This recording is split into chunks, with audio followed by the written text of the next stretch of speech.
안녕하세요. 사연 읽어주는 남녀입니다. 오늘도 와주셔서 감사드리며 그럼 오늘의 사연 바로 소개해드리겠습니다. 까마득한 절벽 아래는 파도가 시커멓게 치고 있었습니다. 전날 봤던 바다는 몹시 평화롭고 아름답고 푸른빛으로 반짝거렸는데 왜 지금 보는 바다는 저렇게 까맣고 무서운 걸까요? 집어 삼킬 듯한 파도가 소름 끼치는 바다를 한참 보다가 제 뒤에 서 있는 아들을 바라봤습니다. 아들은 무덤덤한 얼굴로 저를 가만히 쳐다보고 있더라고요. 제가 이대로 뛰어내려 세상을 저버린다고 해도 눈물 한 방울 흘리지 않을 것 같은 얼굴이었어요. 가만히 눈을 감았습니다. 지난 몇십 년간의 세월이 정말 주마등처럼 차근차근 흘러가더라고요. 마치 영화 필름처럼 서서히 감겼던 저의 기억은 35년 전 눈이 많이 내리던 어느 날 새벽으로 저를 데려가 주었습니다. 참 춥고 외로운 새벽이었어요. 제 뱃속엔 쌍둥이 아들이 있었습니다. 처음에 임신 사실을 알았을 때도 솔직히 마냥 기뻐하지는 못했어요. 워낙 힘든 경제 상황에 대체 두 아이를 낳아서 잘 키울 수 있을지 그게 걱정이었거든요. 그래도 다정하고 책임감 있는 남편이 있어서 어떡하든 잘 살아낼 수 있을 거라는 생각에 아이 낳기를 결심을 했던 차였습니다. 저희는 둘 다 기댈 부모가 없었어요. 술과 도박에 찌든 양쪽 아버지, 가난에 찌든 양쪽 어머니, 그 둘을 피해 만날 도망가서 숨던 마을 어귀의 작은 빈집이 어렸을 때는 저희의 아지트였고 커서는 저희 둘의 밀실 공간이었거든요. 똑같은 성향의 부모와 가정 환경 속에서 오직 의지할 건 서로밖에 없었습니다. 자연스레 함께하며 도망갈 생각을 했고 19살이 되던 해 바로 실행을 했어요. 가난은 여전히 쫓아왔지만 적어도 고함과 비명, 폭력과 술이 없는 생활은 너무 행복했습니다. 함께 가정을 꾸려 행복하게 살자고 약속하며 가정을 꾸린 지 3년 되던 해 찾아온 생명이었어요. 마음껏 기뻐하지 못하는 엄마 마음을 알기라도 하는 듯 저는 쌍둥이를 임신하고도 입덧 한번 하지 않았습니다. 그렇게 순하게 막달까지 채우고 첫 진통에 양수가 터져 급하게 병원으로 향했죠. 그런데 참 하늘도 무심하시지. 서두르며 운전을 하던 남편 앞으로 갑자기 오토바이 하나가 뛰어들었고 남편은 본능적으로 저와 뱃속의 아이들을 보호하기 위해 핸들을 자기 방향으로 틀었습니다. 제가 눈을 떴을 때 두 아이는 제 옆에 있었지만 남편은 제 곁에 있지 않았어요. 이미 열흘이나 지난 후였습니다. 병원에서는 저조차 눈을 뜨지 않을까봐 전전긍긍했다고 하더라고요. 오토바이를 운전한 건 미성년자였습니다. 그 아이의 부모는 물어낼 돈도 합의해줄 돈도 없으니 그냥 아이를 감옥에 보내건 어떻게 하건 배째라는 식으로 나오더라고요. 괘씸했지만 싸울 힘이 없었습니다. 남편을 잃었고 제 몸은 다쳤고 아이들은 울부짖고 있었으니까요. 나중에 듣고 보니 출산이 임박한 저는 급하게 병원으로 옮겨져 아이를 낳을 수 있었지만 내장까지 심하게 다친 남편은 얼마 가지 않아 세상을 떠났다고 하더라고요. 졸지의 아이들은 고아가 되었고 저는 홀로 남겨졌습니다. 처음 몇 달은 그래도 아이들을 어떡하든 키워보려고 아등바등 애를 썼어요. 그런데 하나라면 어떻게 등에 지고서라도 일을 할 수 있었겠지만 둘은 정말 힘들더라고요. 점점 힘이 세지는 아들 둘을 저 혼자 감당하는 건 너무나 힘든 일이었습니다. 몇 날 며칠을 아이들을 붙들고 울고 울며 탈진할 때까지 울어 제꼈어요. 옆집에서 애들 우는 소리에 저 우는 소리까지 살 수가 없다고 문을 두들기며 고래고래 화를 낼 때까지 내장이 쏟아져라 울기만 했죠. 그렇게 울다 지친 저는 결국 해서는 안 될 결정을 내리고 말았습니다. 둘 중 조금 더 건강했던 아이를 보육원 문 앞에 두고 그대로 돌아 나온 거죠. 조금 약한 아이는 어쨌거나 제 손이 좀 더 필요할 것 같았고, 그나마 건강한 아이라면 보육원에서 잘 키워줄 수 있지 않을까라는 생각 때문이었습니다. 그리고 그 쪽지에 제 이름과 아이 이름, 그리고 몇 년 안에 꼭 찾으러 오겠다는 메모까지 남겼어요. 그렇게 뒤도 돌아보지 않고 제 아이 중 하나를 놓고 돌아 나온 밤, 저는 차마 울지도 못했습니다. 눈물마저 제겐 사치인 것 같아서 울 수도 없더라고요.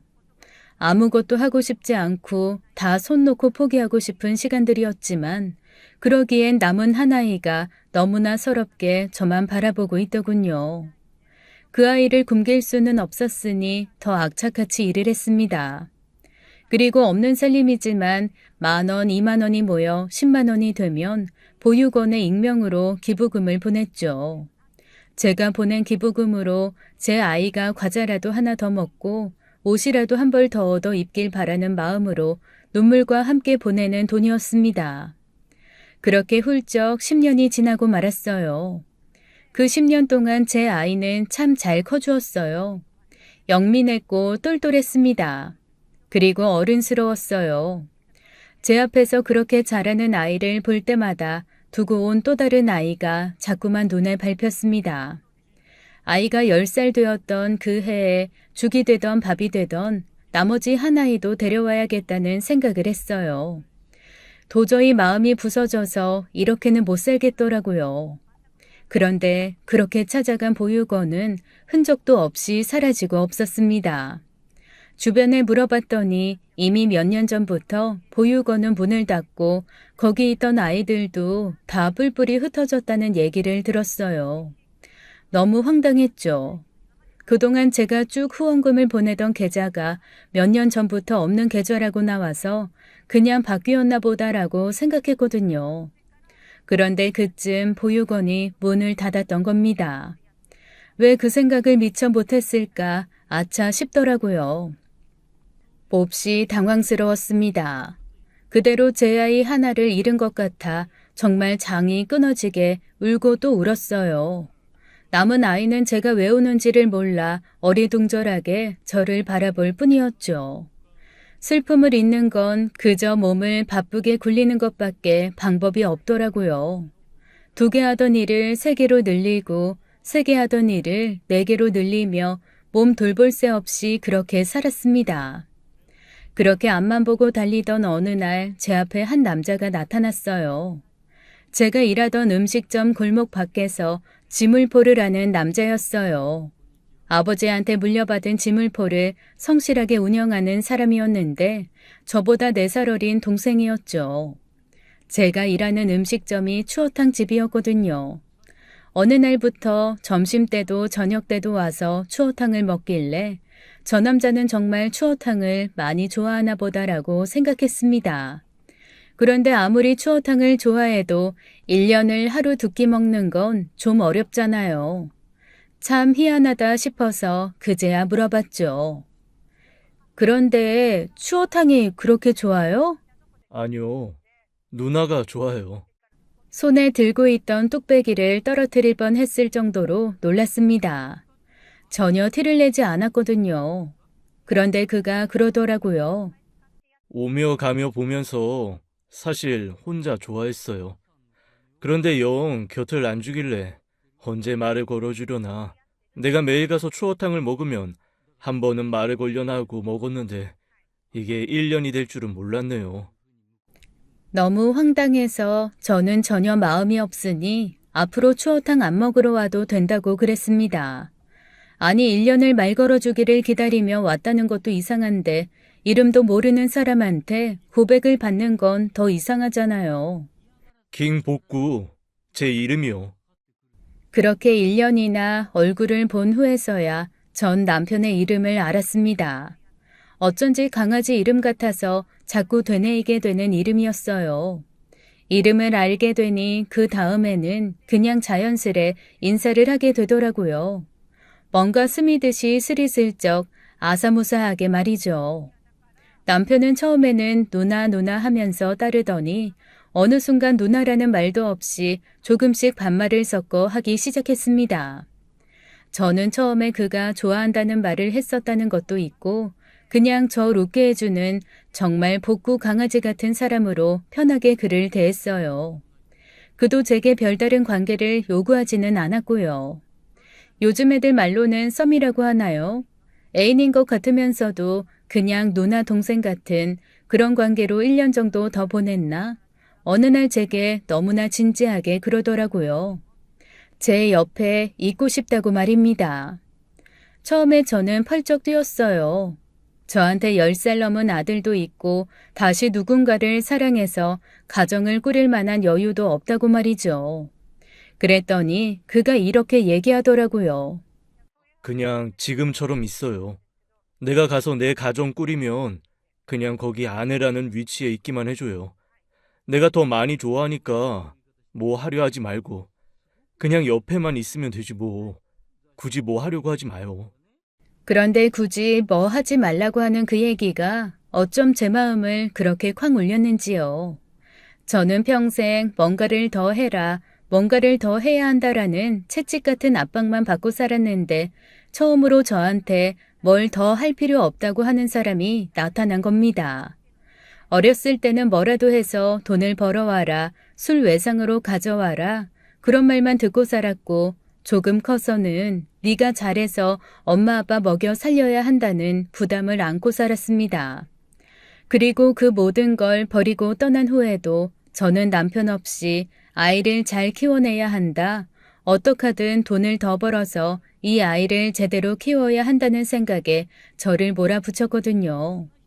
그래서 늘 여유가 없었고 쉬는 것도 사치였습니다.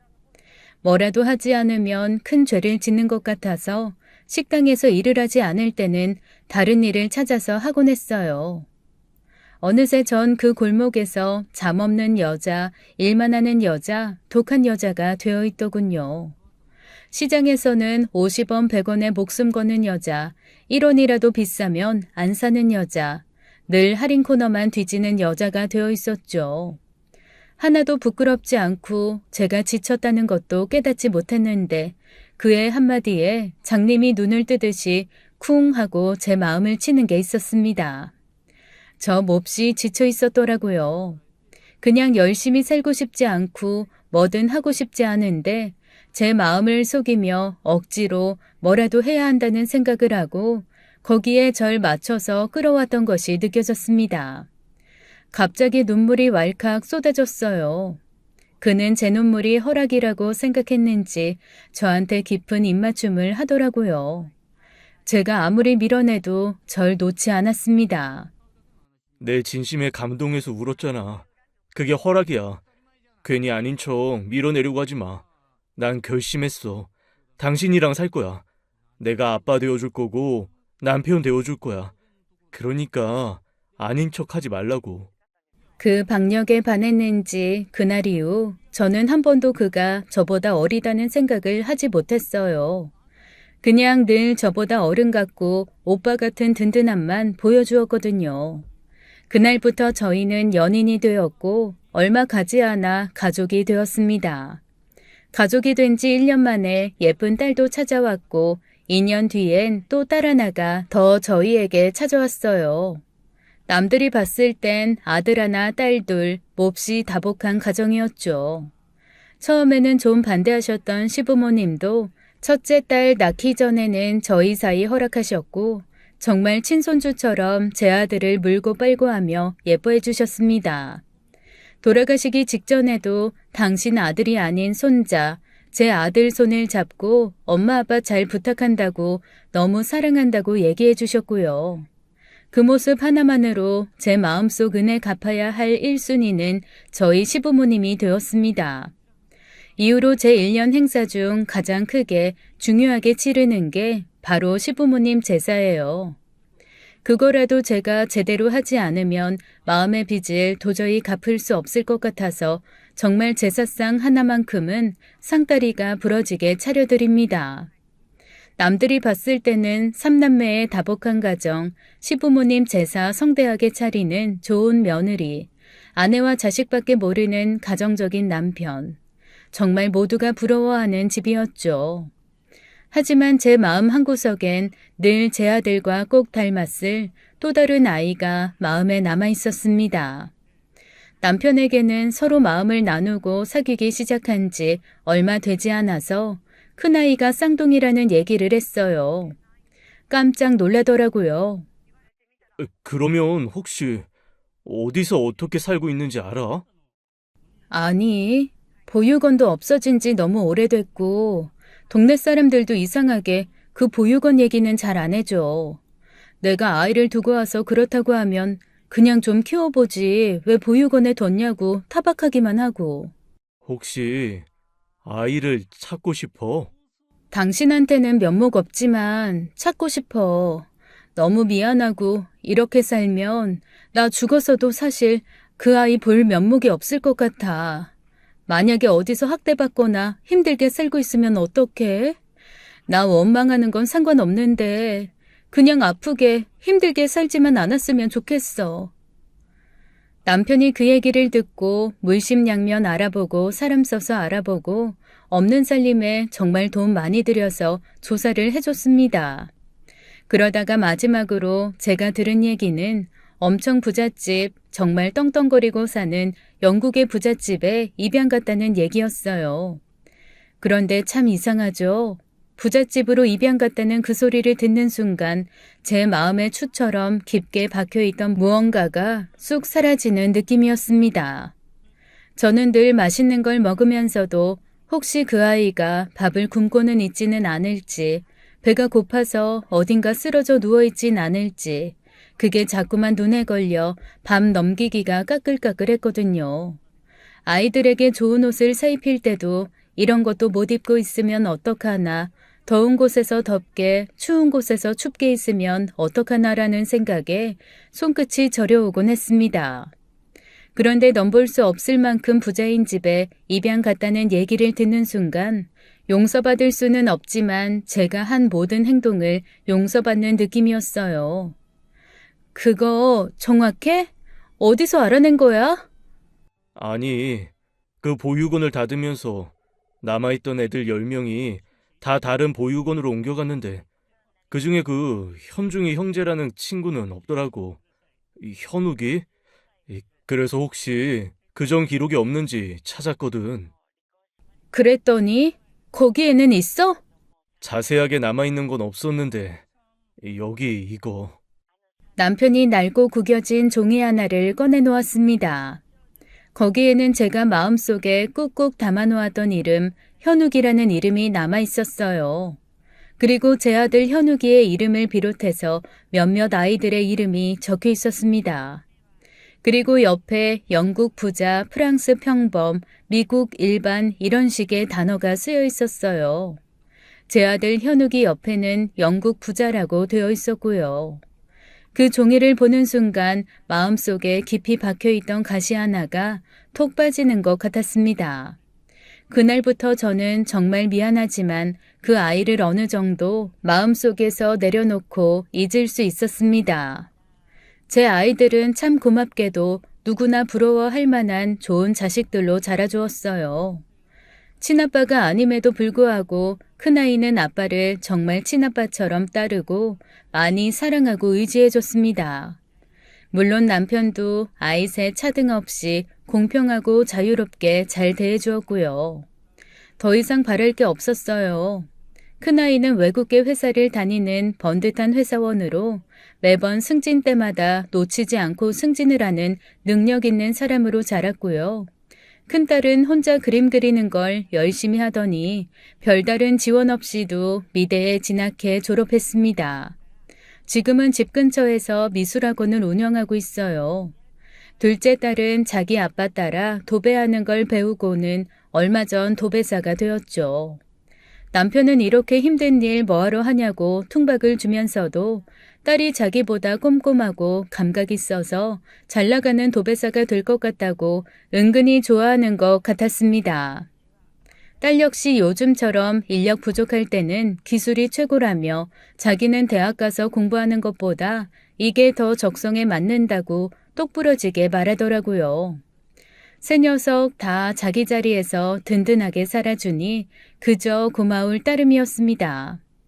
그렇게 세월이 흘러 저는 어느덧 환갑을 맞이하게 되었어요. 환갑을 코앞에 두고 저보다 4살 어린 남편이 저한테 장난스럽게 그러더라고요. 아이, 그러지 말고, 4년만 더 기다려.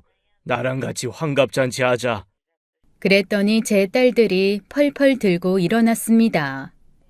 아빠, 아니 무슨 생일 잔치를 1+1도 아니고 생일 같이 하자는 것만큼 서러운 일도 없어요. 엄마 생신은 엄마 생신대로 챙기고 아빠 생신 때는 아빠 생신 챙기고 그렇게 우리가 2번 챙겨드릴 테니까 이번엔 엄마 제대로 환갑잔치 한번 해요. 아이고, 얘 요즘에 누가 환갑잔치 하니? 아유, 아무도 안 해. 칠순이면 모를까. 환갑은 아직 청춘이야. 엄마 그렇게 청춘이니까 우리 3남매랑 엄마랑 여행 갈까? 아니면 모녀 셋이서 모녀 여행 어때요? 아유, 여행은 무슨 여행이야. 됐어. 네 아빠 말대로 그냥 4년 뒤에 1+1 더 성대하게 해줘. 아주 호텔 빌려서 삐까뻔쩍하게 해주고 막 가수도 불러줘. 예산이 만만치 않겠는데. 4년 동안 우리 3남매가 아주 뼈 빠지게 모아야겠어. 그때 아들이 그러더라고요. 아이, 엄마, 그런데 만약에 여행을 가더라도 나는 못 가. 나 출장이 좀 길게 잡혀가지고 엄마 생신 그 무렵에 아마 출장 가 있을 것 같아요. 아, 뭐야, 오빠. 타이밍 정말 기가 막히네. 어떻게 딱 그때 출장이 잡혔대? 아이, 좀 더 정확해지면 말하려고 했는데 아마 내년에 영국 해외 지사 나갈 수 있을 것 같아요. 한 5년 정도? 어머, 나 그럼 우리 애들 데리고 놀러 가도 돼? 아니다. 5년 동안 그냥 오빠가 데리고 있을래? 애들 영어 공부 좀 하게. 야, 3살, 5살을 내가 어떻게 데리고 있냐? 그냥 여름에 한번 부모님 모시고 놀러 와. 그리고 아직 확실한 거 아니라니까. 언제 확정될지 몰라. 이번에 다녀와 봐야 알아. 영국이라는 말에 제 귀가 번쩍했습니다. 영국? 영국을 간다고? 네, 영국으로 해외 지사 나갈 것 같은데 이번에 출장 가서 뭐 아마 해외 지사에 있는 사람들 만나고 이런저런 얘기하면서 좀 구체화시킬 수 있을 것 같아요. 제 마음 한구석이 찌르르 아파왔습니다. 분명 그 아이는 모르겠지만 자기와 똑같이 생긴 1분 먼저 태어난 형이 영국에 있다는 걸 알고 하늘이 이 아이를 거기로 보내려는 게 아닐까라는 얼토당토 않은 생각까지 들었어요. 쌍둥이끼리는 뭔가 서로 당기는 게 있다잖아요. 혹시 이 아이들이 가서 우연이라도 만나게 되면 서로 당황하지 않게 사실 네가 쌍둥이였다라는 얘기를 해줘야 되나 말아야 되나 고민이 깊어지더라고요. 하지만 어떤 게 맞는지 판단이 되지 않았습니다. 남편한테 슬쩍 얘기했다가 구박만 잔뜩 받기도 했고요. 남편은 지금까지 쭉 모르고 살았는데 굳이 먼저 알릴 필요 있겠냐며 모르고 산 건 끝까지 모르고 사는 게 낫다라고 하더라고요. 그러면서 저한테 아무 말도 하지 말라고 했습니다. 세상이 좁다고는 하지만 그래도 또 의외로 부딪히는 게 적어. 지금까지 30년이 넘게 외아들로 알고 살았는데 형제, 그것도 자기 쌍둥이 형제가 있다는 걸 알면 얼마나 충격이겠어. 그냥 둬요. 그냥 둬. 만약에 나중에 영국에서 서로 마주치게 되면 뭐 그거야말로 그냥 인연이고 하늘의 뜻이겠지. 그런데 굳이 먼저 말해서 뭐 애 힘들게 할 필요는 없을 것 같아. 남편의 말을 듣고 보니 그 말도 맞는 것 같아서 저도 그냥 가만히 있기로 했어요. 그렇게 저희 환갑은 아들은 출장을 가고 딸들은 각각 자기의 일상을 보내는 걸로 정리되었습니다. 대신 그 주 주말에 다 같이 모여서 식사나 한번 하자고 했죠. 사실 환갑에 대해 그다지 큰 기대가 없어서 그런지 별로 서운한 것도 없더라고요. 다만 영국으로 갈 수도 있다는 아들이 정말 거기서 자기 쌍둥이 형을 만나면 어떡하나 오직 그 생각이 저는 더 많이 들었습니다. 그렇게 몇 주가 그냥 물 흐르듯 흐르더라고요. 영국 출장 준비로 바쁜 아들은 도통 연락이 없고 딸들도 각자 삶이 바빠서인지 이렇다 저렇다 말이 없었어요.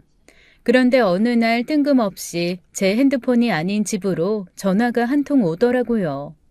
집 전화 울릴 일이 별로 없어서 의아해하면서 받았는데 아들이었습니다.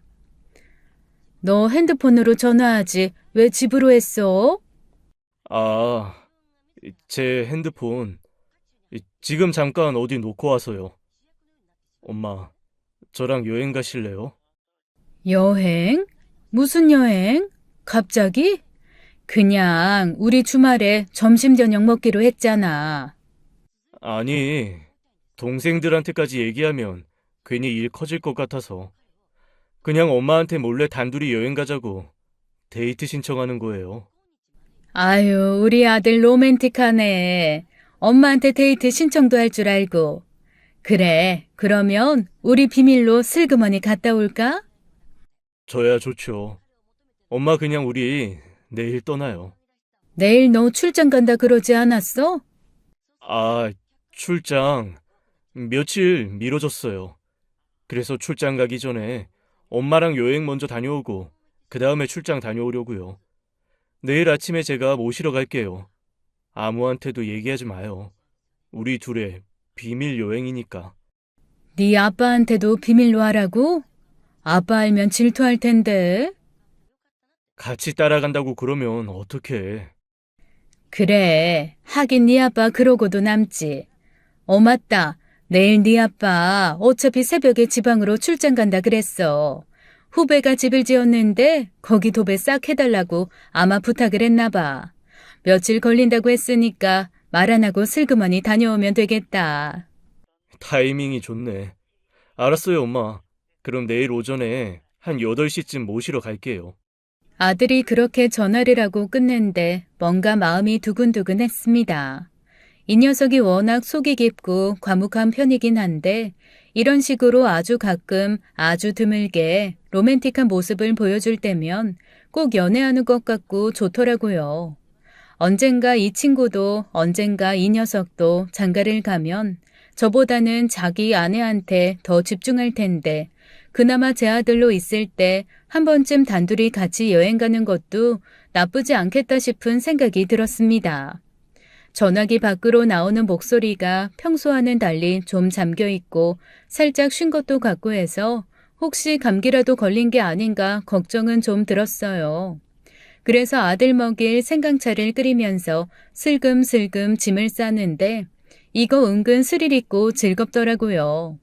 그렇게 그날 저녁 저는 설레는 마음을 안고 잠이 들었습니다. 다음날 아침 아들은 절 데리러 왔더라고요. 그런데 아들 얼굴이 묘하게 마르고 힘들어 보였습니다. 너 왜 이렇게 몇 주새 마르고 힘들어 보이니? 아, 출장 준비하느라 좀 피곤했나 보지 뭐. 요 며칠 좀 많이 바빴어요. 네가 어렸을 때부터 좀 예민하긴 했어. 엄마가 그래서 매실액 준 거 수시로 마시라니까. 안 그래도 어제 목소리 잠긴 것 같아서 너 좋아하는 생강차 해왔는데. 잠깐만, 혹시 또 장 안 좋은 거 아니야? 예민하면 장 탈나잖아. 얘 잠시만 기다려라. 여행 다니면서 장 꾸르륵거리면 괴로워. 내가 매실액 좀 챙겨올게. 저는 급하게 집으로 들어가서 평소 아들 챙겨 먹였던 매실액, 홍삼, 유산균 이런 것들을 싹 쓸어서 챙겨 나왔습니다. 어쩐지 전화 목소리도 좀 이상하더라니. 어서 좋은 여자 만나서 장가 가라니까. 혼자 살면 뭐가 힘들어도 힘들어. 너 프로폴리스는 먹고 있니? 아이, 먹어요. 그냥 컨디션이 좀 안 좋다니까. 엄마는 괜히 또 비타민도 먹고 좋은 거 있는 대로 다 챙겨 먹고 있어. 그냥 좀 피곤한 걸 가지고. 으이그, 엄마 잔소리할 때가 좋은 거야. 너 엄마 없는 애들이 제일 서럽다. 이렇게 잔소리하고 구박해도 새끼 생각하는 건 엄마밖에 없어. 그렇구나. 그렇네. 새끼 생각하는 건 엄마밖에 없네. 정말로 그런데 엄마 없는 애들은 서러울까? 서럽지 그럼. 네가 익숙해져서 그렇지. 엄마만큼 조건 없이 절대적으로 자식 사랑하는 존재 없어 너. 부성애 하지만 아빠들이 사실 뭘 알아?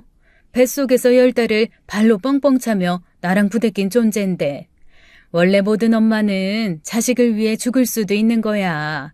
그게 엄마야. 그래요? 자식들을 위해 죽을 수도 있나? 당연하지. 그걸 이제 알았어? 어째 넌 하나밖에 없는 아들이 이렇게 엄마 마음을 모르니? 미안합니다. 하나밖에 없는 아들이 몰라봐서. 죄송합니다. 죄송해요. 그나저나 얼른 짐 정리하시고 쓸데없는 건 좀 뒤에 둬요. 어서 안전벨트 매어. 출발하게. 저는 아들의 차를 타고 설레는 마음으로 여행을 시작했습니다. 행선지를 물었더니 비밀이라고 하더라고요. 그냥 서프라이즈를 할 거라나요? 그러면서 바닷가길을 쭉 내달리기 시작했습니다. 그런데 솔직히 말하면 제가 생각한 것만큼 여행이 편하고 행복하지는 않았어요. 어쩐지 아들은 다른데 정신이 팔린 것 같았고 저는 뭔가 불편한 마음에 아들의 눈치를 계속 보게 되더라고요.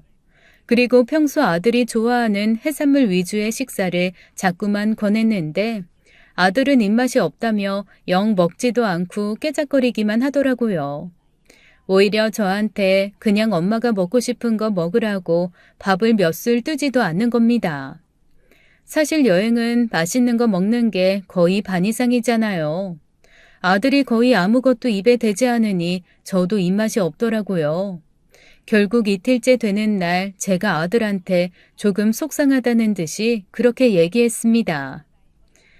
아우, 얘, 근데 넌 왜 여행을 와서 먹지도 않고 어디 다른데 신경 팔린 애처럼 그러고 있니?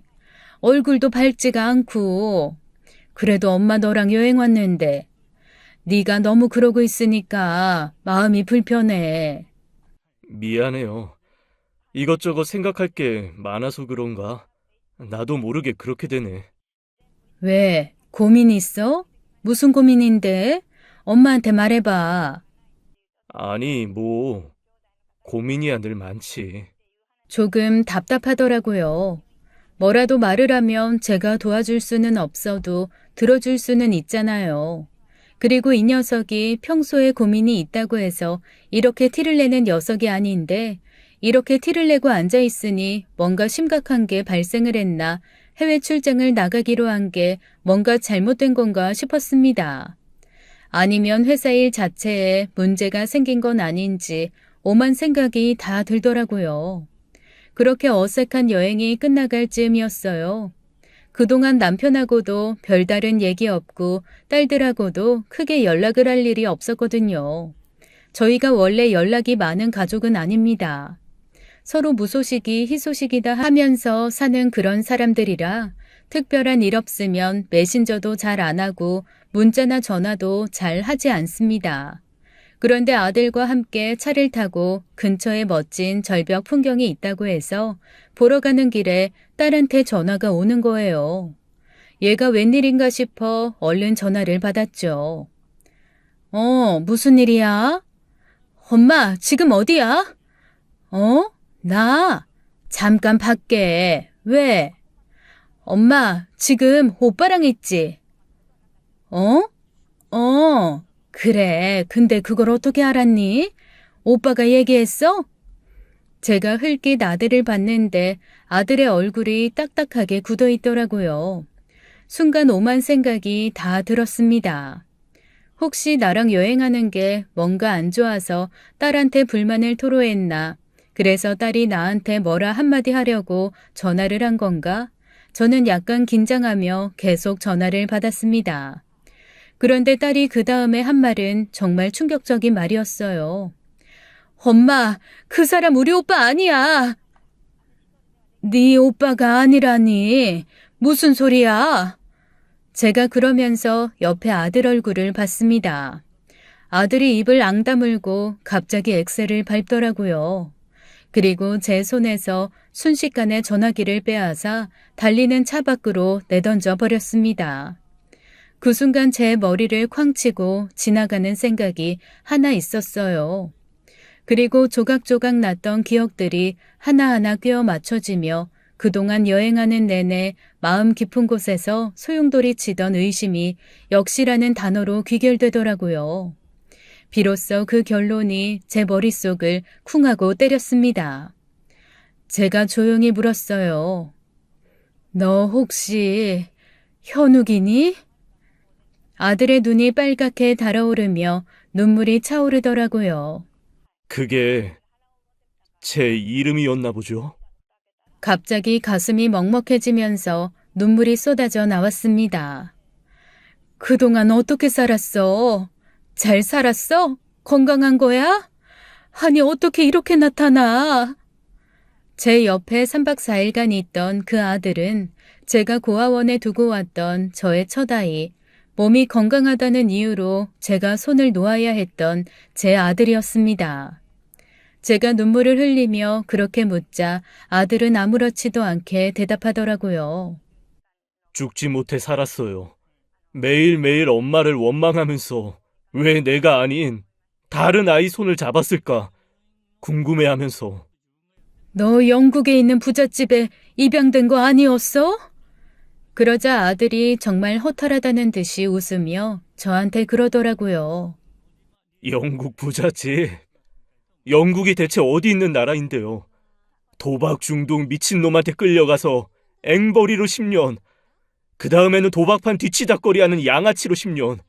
학교는 근처도 못 가봤는데 영국은 무슨 얼어 죽을 영국.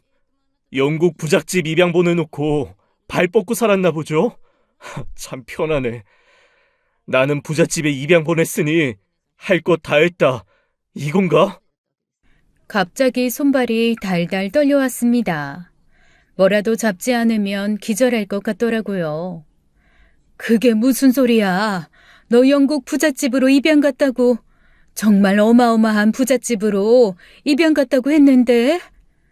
무슨 헛소리예요. 아니, 내가 봤어. 네 이름 옆에 영국 부자라고 써 있었어. 다른 애들은 다르게 써 있고. 아, 팔아넘길 때 돈 좀 받으면 부자라고 써놓긴 하지. 영국, 프랑스, 미국, 스위스, 해외 입양 간 것처럼 해야 추적이 안 되니까. 머리가 띵해져 왔습니다. 그러니까 제가 보고 안심했던 그 자료는 제 아이를 비롯한 다른 아이들을 팔아넘기고 거짓으로 만든 자료였던 거죠. 그 자료를 믿고 지금껏 다리 뻗고 살았다는 사실 자체가 치욕스러웠습니다. 그딴 자료를 믿었다 이거지.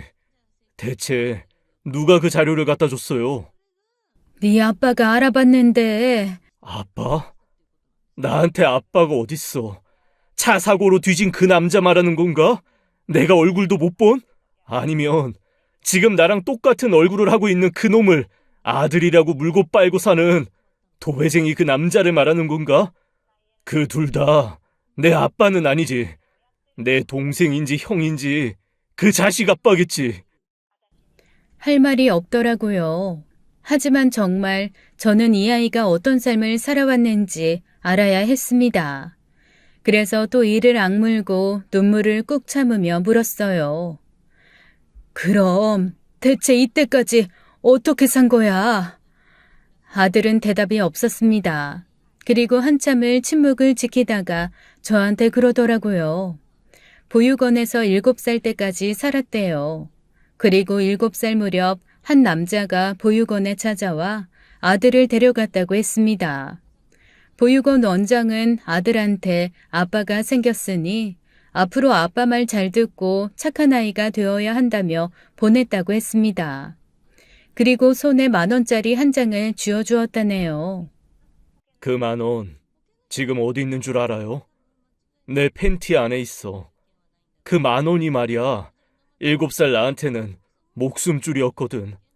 어떻게든 뺏기지 않게 둬야 하고 혹시 너무 밥을 못 먹어서 굶어 죽을 것 같으면 그걸로 뭐라도 사 먹어야 하는 돈. 그런데 돈이 한 푼 두 푼 생겨도 그 10,000원을 내가 못 쓰겠더라고. 쓰고 나면 죽을 것 같아서. 아들은 그렇게 말하며 계속 얘기를 이어나갔습니다. 고아원 원장이 넘긴 그 남자, 그 아빠라는 사람이 도박꾼이었다네요.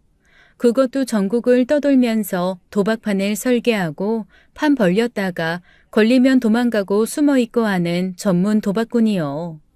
나중에 아이가 커서 나름 알아보니까 그 보육원이 앵벌이나 도박판에 있는 사람들한테 연고 없는 아이들을 넘겨주는 나쁜 사람이 하는 곳이었더라고요. 저는 그것도 모르고 나름 크고 시설이 좋아 보이는 곳에 아이를 데려다 놓았는데 아이한테 그 얘기를 듣는 그 순간부터 심장이 옥죄어 왔습니다. 그렇게 7살의 도박꾼의 아들로 들어간 제 아이, 호적도 없이 그 남자의 시종처럼 살았던 겁니다. 도박이라도 할 때는 그나마 편했다고 했어요. 돈이 후하게 돌아가니 그래도 짜장면이라도 시켜주고 귀찮으면 10,000원짜리 몇 장 쥐어주며 나가 있으라고 했다나요? 모은 돈을 어떻게 해야 할지도 몰라 그냥 깡통 하나 구해서 땅에 파묻어두곤 했다는 말을 듣고 대체 이게 어느 시대 어떤 삶을 살아온 사람의 얘기인지 가슴을 쥐어뜯으며 듣게 되더라고요. 그런데 웃긴 게 뭔 줄 알아요? 땅에 그렇게 묻어두면 기가 막히게 쥐새끼들이 그걸 파가. 왜냐면 깡통이 아무리 오래되었어도 거기 음식 담겨 있다는 걸 이 새끼들이 아는 거지. 몰래 가서 파보면 다 쥐 파먹어서 너덜거려. 그럼 그건 이미 돈이 아니야. 그렇게 날리면 며칠 또 굶는 거지 뭐. 아니면 구걸하고 앵벌이하고. 제가 지하철이나 길거리에서 봤던 구걸하는 아이들 중 하나가 제 아들이었던 거죠. 그렇게 앵벌이를 하다가 어느 정도 나이가 든 후부터는 도박에서 돈이 왔다 갔다 할 때 쓰는 불법 도박 자금들을 옮기는 일을 했다고 했습니다. 그렇게 해서 들켜도 청소년일 경우에는 훈방 조치 정도 되니까 계속했던 모양이에요. 아마 소년원에도 몇 번 왔다 갔다 한 듯 했습니다. 성인이 되어서는 소년원에서 만난 형들 따라다니며 본격적으로 깡패짓을 했다고 하니까요. 그나마 아빠랍시고 가끔 먹을 것이나 챙겨주던 그 사람은 아들이 13살이 되었을 때 도박판에서 싸움에 휘말려 죽었다고 했습니다. 그래도 돌봐주던 사람이 죽고 나서 정말로 의지할 곳이 없게 된 제 아들은 안 해본 일이 없이 살았다더라고요. 어지간한 일은 다 했지. 사람도 때려보고 보이스피싱도 해보고. 나 보이스피싱 하느라고 비행기도 탔네 진짜. 필리핀에서 한 3년 있었나? 그것도 또 세력 싸움이 있어서 서로 칼부림 해대는 통에 한국 들어와서 또 한 1년은 숨어 살았네. 그리고 돈 안 갚는 사람들 하나하나 데려다가 괴롭히는 일도 했었죠. 왜 흔히 사채 쓰다가 안 갚으면 묶어놓고 때린다고 하잖아요. 내가 때리는 사람이었어요. 원래 때리는 사람한테는 다른 사람들이 아는 체를 안 하거든. 왜냐, 아는 체 하면은 맞거나 돈 내놔야 하니까. 그런데 어느 날 내 돈을 받으러 가는데 누가 나한테 와서 너무 반갑게 인사를 하는 거야. 내가 평생 만나본 적 없는 얌복쟁이가. 그래서 이 새끼 뭐야라는 얼굴로 봤는데 상대방이 죄송하다고 사람 잘못 본 것 같다고 그러면서 고개를 갸웃갸웃하더라고. 그래서 내가 뭐야 저놈 새끼 하고 지나갔는데 그리고 나서 2번 정도 각각 다른 사람이 또 나한테 반갑게 달려와서는 또 아는 척을 하는 거야. 그래서 내가 대체 누구로 생각한 거냐고 그랬더니 현중이라고 하대. 엄마 알죠? 현중이. 엄마가 그렇게 애지중지 키운 엄마 아들. 나 버리고 데려간 그 아들. 나 그때까지 몰랐잖아. 나한테 형제 있는 거. 그때 생각했어요. 어라? 혹시 나랑 똑같이 생긴 놈 있나? 나 혹시 이 세상에 혼자가 아닌가? 그 다음부터 사채 쓰고 튄 놈 찾듯이 현중이란 놈을 찾기 시작했어요. 나랑 나이 비슷할 거고 현중이란 이름에. 내가 돈 받으러 다니던 그 동네에서 왔다 갔다 하는 놈 찾으니까 한 20명 나오더라고. 그런데 그 20명 중에 나랑 정말로 얼굴이 똑같은 놈이 있을 거라고 생각을 못했지. 알아보니까 나이가 똑같더라고. 와, 쌍둥이인 거지. 내가 얼마나 기가 막혔는 줄 알아요? 아니, 솔직히 말하면 그래. 나보다 어린 동생이 더 손이 필요해서 나를 버렸다? 그건 좀 이해할 수 있었을 것 같았어. 그리고 나보다 만약에 나이가 엄청 많다?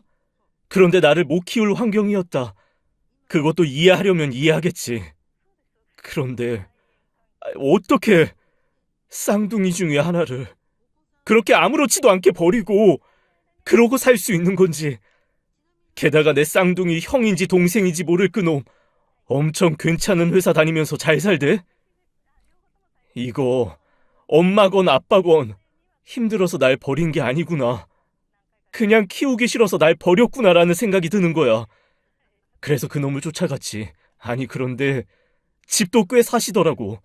떡하니 양옥집에 여동생들도 있고. 기가 막히더만. 애 하나는 키우기 힘들어서 버렸으면서 애 셋은 괜찮았나 보지? 그게 아니라 내 얘기 좀 들어봐. 아니, 뭐 들을 거 있어?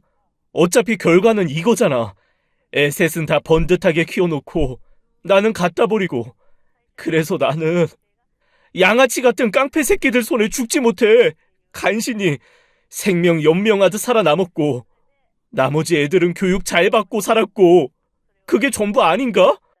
내가 무슨 말을 하건 이해 안 되겠지만 지금 남편은 재혼한 남편이고 딸들은 그 사람 아이야.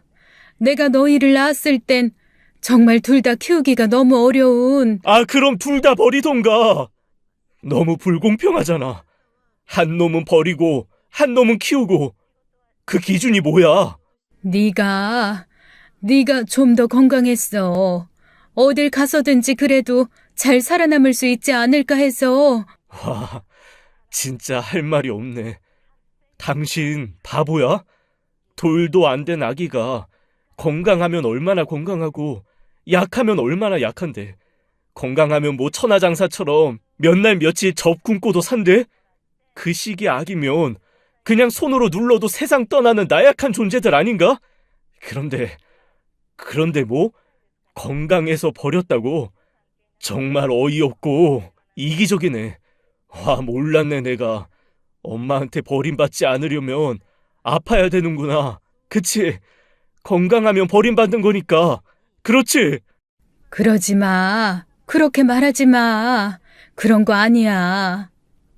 하지만 한번 화가 나서 앵돌아진 아들은 제 말을 귀담아 들을 생각이 없는 듯 했습니다. 저도 아들이 저를 이해하거나 용서할 거라고는 생각하지 않았어요. 하지만 제 얘기를 조금도 듣지 않고 본인의 태어난 것 자체를 다 부정하는 듯한 그 모습이 너무나 가슴이 아팠습니다. 어떡하든 아들의 지난 삶을 보상해주고 싶다는 생각이었어요. 그래서 제가 아들한테 그랬죠. 그래, 용서를 빌 수는 없을 거야. 네 마음이 그렇게 해서 풀릴 마음은 아니니까. 근데 조금만 내 얘기를 들어줘, 응? 용서. 우리 아주머니 낭만적이시네.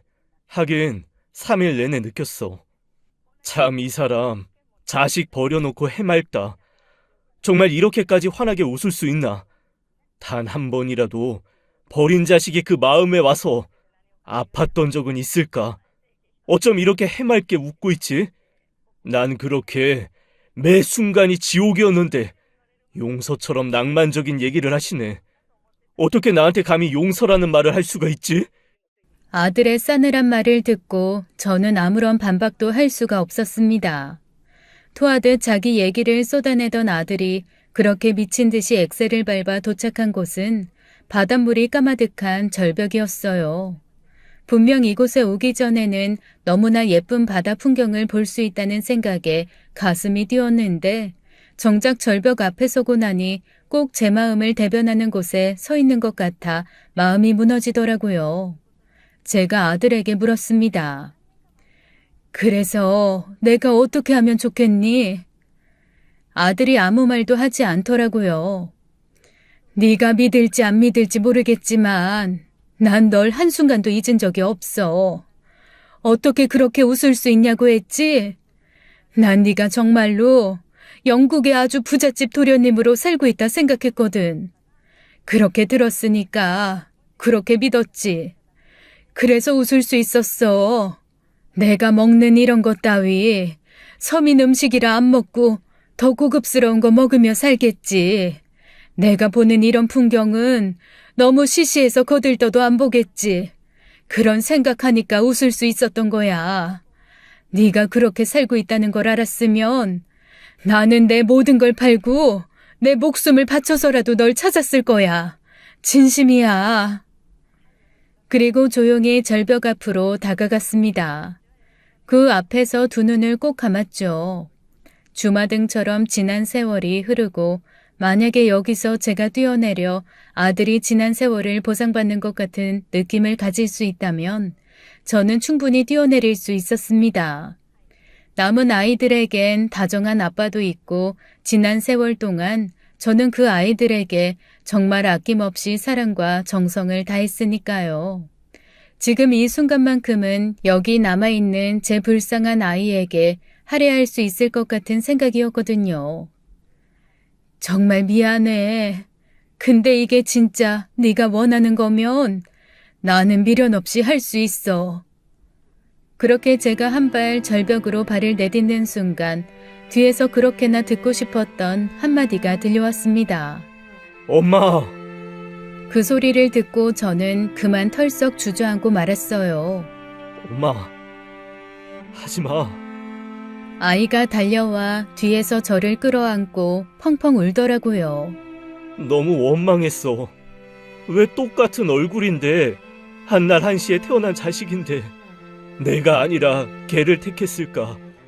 왜 나는 저런 삶을 누려보지도 가지지도 못하고 살아야만 했을까라는 생각에 너무너무 힘들었어. 그래서 어떡하든 모두에게 복수하고 싶었어. 그런데 엄마랑 지난 며칠 같이 지내면서 엄마가 내가 미워서 혹은 일부러 나를 버린 게 아니라는 생각은 했어. 하지만 그 마음을 인정하고 나면 내 지난 시간이 너무 불쌍하잖아. 나 대체 뭘 목표로 가지고 살아야 해. 그래서 그냥 미워하고 싶었어요. 그래도 엄마도 정말 어쩔 수 없었구나. 너무 힘들었구나 하는 건 느낄 수 있었어. 결정적으로 엄마는 한 번도 나를 잊은 적이 없구나 하는 게 느껴졌어. 그러니까 저는 아이를 붙잡고 한참을 울었습니다. 그리고 정말 처음으로 잃어버린, 아니 제가 손을 놓아버린 그 아이의 손을 붙잡고 한참 걸었죠. 아들의 전화를 빌려 딸에게 전화를 걸었습니다. 저랑 전화를 하다가 그렇게 끝난 후 딸은 남편에게 동생까지 동원해서 경찰에 연락하고 난리가 났더라고요. 집에 가서 일단 다 얘기할게. 나 아무렇지도 않고 얘도 내 아들이고 네 오빠야. 엄마 무사해. 아무렇지도 않아. 그런데 넌 어떻게 알았어? 그러자 딸이 저한테 그러더라고요. 엄청 험악한 사람들이 찾아와서 오빠 사진 내밀면서 이 사람 행방 아냐고 묻잖아. 누가 봐도 오빠인데. 아니, 근데 이름이 다른 거야. 그 무서운 사람들이 그러더라고. 이 사람이 엄마 납치했다고. 자기네가 도와주러 온 거니까 보면 연락하라고. 그래서 이게 뭔 일인가 해서 영국에 있는 오빠한테 연락했더니 오빠는 영국에 있대고. 근데 아빠가 와서는 아니 오빠가 쌍둥이라 하고. 엄마, 나 진짜 너무 뭐가 혼란스러워. 어쨌거나 엄마 안전한 거지? 그래, 괜찮아. 미안해. 내가 미리 말을 했어야 했는데. 급작스레 찾아온 무서운 사람들 때문에 애들이 경찰에 신고하고 난리가 났었던 거였습니다. 알고 보니 아들아이가 손 털고 나온 범죄 조직에서 제 아들을 찾고 있었던 거였더라고요. 원래 조폭들이 그래요. 특히 나처럼 자금이나 조직 비밀 잘 아는 사람이 빠져나가면 그냥 없애버리려고 하거든. 어디 가서 불어버리면 그때부터는 곤란하니까. 해외 가서 지내는 게 다 그래서 그런 거야. 왜 나온 거야? 그러자 아들이 허탈하게 웃으며 그러더라고요.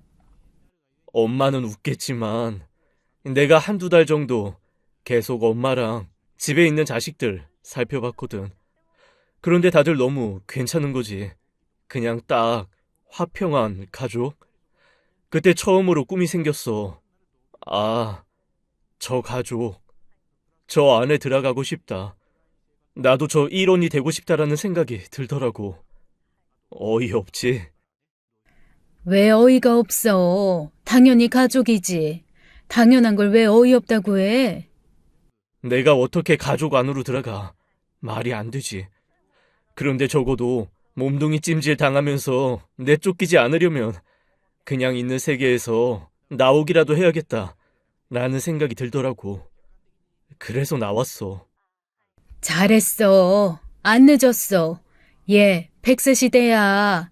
사람이 100년 산다고 했을 때 너 아직 반도 안 살았잖아. 그냥 지금부터 잘 살면 돼. 엄마도 아빠도 너 도울 거고 어떻게든 너 잘 살 수 있게 할 거야.